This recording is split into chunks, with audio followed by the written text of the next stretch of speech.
About 10 days after 9/11, I went through the Pentagon and I saw Secretary Rumsfeld and Deputy Secretary Wolfowitz. I went downstairs just to say hello to some of the people on the Joint Staff who used to work for me, and one of the generals called me in. He said, "Sir, you got to come in. You got to come in and talk to me a second." I said, "Well, you're too busy." He said, "No."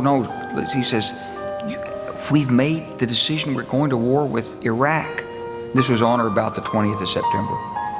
I said, "We're going to war with Iraq. Why?" We're essentially taking our guidance from Mossad. Our oil policy was made by Mossad. He said, "I don't know." He said, "I guess they don't know what else to do." As we talked about the book I wrote, Deadly Betrayal. I have a chapter in there called Pawns of Foreign Policy.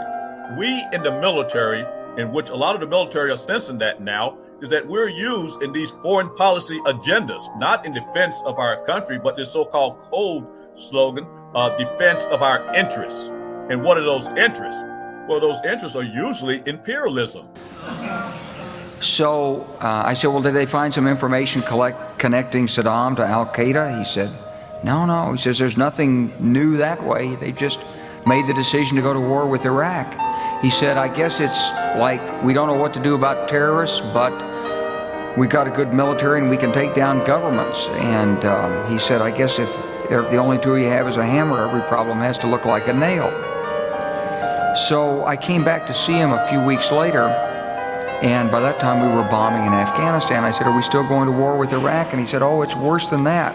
He said, he reached over on his desk, he picked up a piece of paper. He said, I just got this down from upstairs," meaning the Secretary of Defense's office today. And he said, "This is a memo that describes how we're going to take out 7 countries in 5 years, starting with Iraq and then Syria."